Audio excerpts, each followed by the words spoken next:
আসসালামু আলাইকুম রহমতুল্লাহি ওয়া বারাকাতুহু। সম্মানিত কোরআন শিক্ষার্থী, আমি অসীম রাজা। আজ আমি আপনাদের সম্মুখে নুরানী কায়দা এর 33 নম্বর ক্লাস নিয়ে উপস্থিত হয়েছি। 33 নম্বর ক্লাসে আজকে আমরা পড়ব ইজরা-এ কাওয়ায়েদ, তাকতি নম্বর 26। এর পূর্বে আমরা তাকতি নম্বর 25 পড়েছি, যেখানে রসমুল খত। তো তাকতি নম্বর 26 পড়ার পূর্বে আমাদেরকে পড়া উচিত ছিল তাকতি নম্বর 27 ওয়াকেফের চিহ্ন। ঠিক আছে, তো আজ ওয়াকেফের চিহ্নগুলি আগে পড়ে নিই তাকতি নম্বর 27-এ, তারপরে আমরা তাকতি নম্বর 26-এ 34 নম্বর ক্লাসে যাব। তো 33 নম্বর ক্লাসে আজকে আমরা যেটা পড়ব সেটা হচ্ছে ওয়াকেফের চিহ্ন।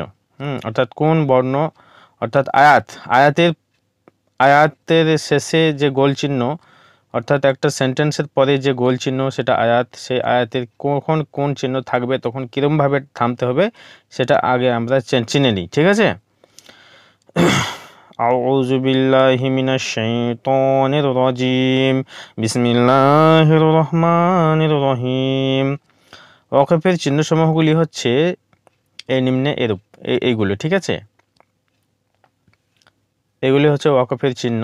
ঠিক আছে, তো আমরা প্রথমে একটু দেখে নিই যে ওয়াকফের অর্থ থামা। পবিত্র কোরআন শরীফে পড়াকালীন কোথায় কেমনভাবে থামা উচিত বা অনুচিত তার বিস্তারিত বিবরণ নিচে লিপিবদ্ধ করা হলো।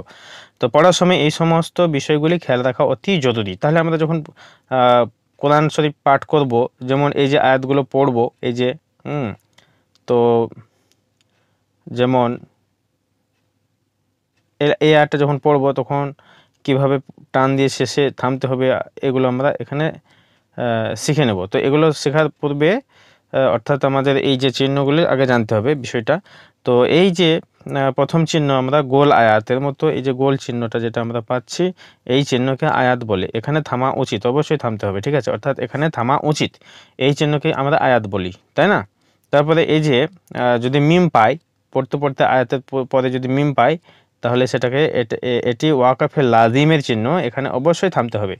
তাহলে আয়াতের মধ্যে অনেক সময় থাকে, দেখি উপরে আছে কিনা মিম, যেখানে মিম থাকবে সেখানে থামতে হবে। তো আয়াতের শেষে মিম এখানে যাই হোক পাওয়া যাচ্ছে না, তো আমরা কোরআন শরীফে অবশ্যই পাবো। মিম যখনই থাকবে, সেখানে কিন্তু থামতে হবে। ঠিক আছে,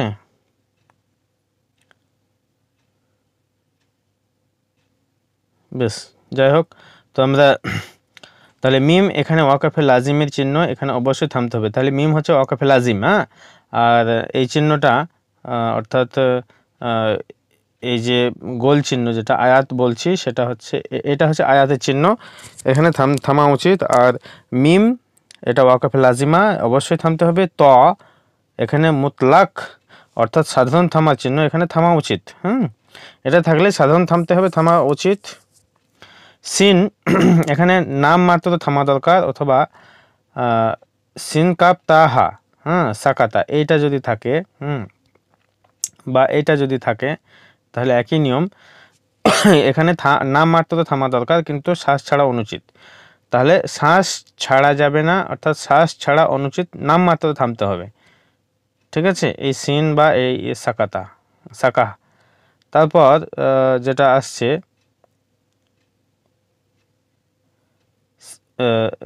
ওয়াও কফ ফা গলতা অকফ, এখানে সাকতা অপেক্ষাকৃত বেশিক্ষণ থামতে হবে, কিন্তু শ্বাস ছাড়া অনুচিত। তাহলে এই দুটোতে এখানে থামা যাবে, কিন্তু শ্বাস ছাড়া যাবে না। এখানে থামা যাবে একটু দীর্ঘক্ষণ বা একটু বেশিক্ষণ থামতে হবে, কিন্তু শ্বাস নেওয়া যাবে না। তারপরে আমরা জিমে আসবো। জিমে এখানে থামা উত্তম, না থামলেও চলে। ঠিক আছে, তাহলে জিম এখানে থামা উত্তম, না থামলেও চলে। তারপর যা, সেন্টেন্সের মধ্যে যদি যা আসে তো এখানে না থামা উচিত। যা পেলে, যা শব্দটা বর্ণটা আসলেই এখানে না থামাটাই উত্তম। ঠিক আছে, তারপর সদে আমরা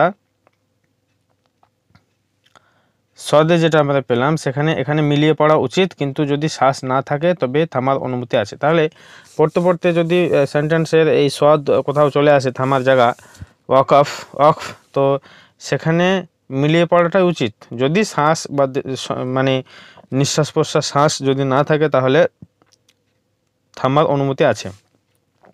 লাম আলিফ এই চিহ্নের যে সমস্ত আয়তের উপরে, অর্থাৎ এই চিহ্ন যে সমস্ত আয়তের উপরে থাকে সেখানে থামা বা না থামার অর্থের কোনো পরিবর্তন হয় না, কিন্তু আয়তের মাঝখানে থাকলে আদৌ থামা উচিত নয়, নতুবা অর্থের পরিবর্তন ঘটবে। তাহলে এটা একটা গুরুত্বপূর্ণ বিষয় যে এই লাম আলিফ এটা এই চিহ্ন যে সমস্ত আয়াতের উপরে থাকে সেখানে থামা বা না থামায় অর্থের কোনো পরিবর্তন হয় না। তাহলে থামা বা না থামাতে কোনো অর্থের পরিবর্তন হয় না, কিন্তু আয়াতের মাঝখানে থাকলে আদৌ থামা উচিত নয়, নতুবা অর্থের পরিবর্তন ঘটবে। তাহলে আয়াতের মাঝখানে যদি থেকে থাকে তাহলে থামা যাবেই না, থামা উচিত নয়, না হলে অর্থের পরিবর্তন ঘটে যাবে। ঠিক আছে। তারপরে সদ লাম ইয়া এখানে মিলিয়ে পড়া উচিত। যখন শব্দটা থাকবে এই আয়াতের চিহ্ন সদ লাম ইয়া তখন এখানে মিলিয়ে পড়তে হবে। তারপর সদ লাম এখানে থামা উত্তম। তারপর যেটা আমরা পাবো কফ কাফ। ঠিক আছে, তো কফ এখানে থামা অনুচিত, আর কাফ যেটা আছে এর অর্থ পূর্ব আয়াতের যে চিহ্ন আছে এখানেও সেই চিহ্ন বিদ্যমান।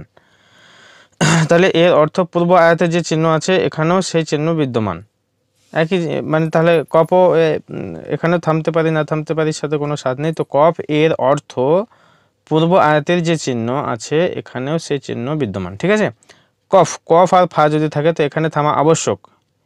কফ মানে কিফ, অকাফাই একাপু থেকে কিফ মানে থামো, থামতে বলা হচ্ছে এক কথায়।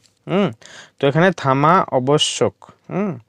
তারপরে এই যে 5-এর মতো যে চিহ্নটা আছে এখানে আয়াতে কফি, এটি গোল আয়াত এই চিহ্নের সমতুল্য। তার মানে এটা যেখানে আছে তো এখানে এই গোল আয়াতের সমতুল্য, অর্থাৎ গোল আয়াতের যে নিয়ম কানুন এখানে আমরা পেলাম যে এখানে থামা উচিত, তো আমরা ওখানে থামা উচিত, থামতে পারি। তারপরে মিম আইন যেটা আছে মা, এর অর্থ 3টি বাক্যের মধ্যে যে কোনো দুটিকে মিলিয়ে পড়তে হবে।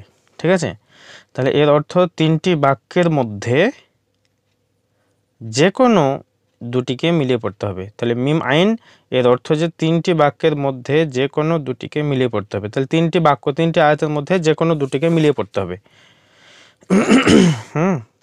এছাড়া আমরা বিশেষ দ্রষ্টব্যতে যেটা পাচ্ছি সেটা হলো যে যেখানে কতগুলি চিহ্ন থাকে সেখানে প্রথম চিহ্নের ওপর আমল করা উত্তম। ঠিক আছে, তো 1 নম্বর যে যেখানে কতগুলি চিহ্ন থাকে সেখানে প্রথম চিহ্নের ওপর আমল করা উত্তম। 2 নম্বর হলো যে আয়াতের মাঝে শ্বাস ছাড়ার প্রয়োজন হলে, হয়তো শ্বাস মানে শ্বাস প্রশ্বাসে কুলাতে পারা যাচ্ছে না, তখন কি হবে, আয়াতের মাঝে শ্বাস ছাড়ার প্রয়োজন হলে ওই শব্দের শেষ অক্ষরে সাকিন করে শ্বাস নিয়ে পুনরায় পূর্ব থেকে মিলিয়ে পড়তে হবে।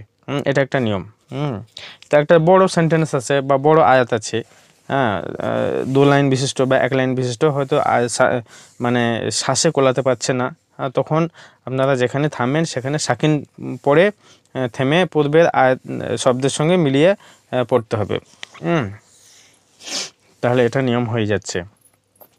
তাহলে আমরা আজকে তক্তি নাম্বার যেটা 27 ওয়াকফের চিহ্ন সমূহ, এটা আমার ক্লাসের 33 নম্বর ক্লাসে পাঠ করলাম। 34 নম্বর ক্লাসে যেটা আমরা পড়ব সেটা হচ্ছে 33 নম্বর 26 ইজরায়ে কাওয়ায়েদ। এটা হলে আশা করা যায় নুরানি কায়দা কমপ্লিট হয়ে যাচ্ছে, এবার কোরআন পড়তে পারা যাবে। ঠিক আছে, তো আজ এ পর্যন্তই ক্লাস নেওয়া হলো, অর্থাৎ ক্লাস 33 ওয়াকফের চিহ্নসমূহ তক্তি নাম্বার 27। তো বলা ও লেখার মধ্যে যদি ভুল ত্রুটি হয় মাফ করবেন, আর যারা চ্যানেলটি প্রথম দেখলেন সাবস্ক্রাইব করে পাশের বেল আইকনের অল বাটনটি প্রেস করে রাখুন পরবর্তী ভিডিওর নোটিফিকেশন পাওয়ার জন্য। আসসালামু আলাইকুম ওয়া রাহমাতুল্লাহি ওয়া বারাকাতুহু।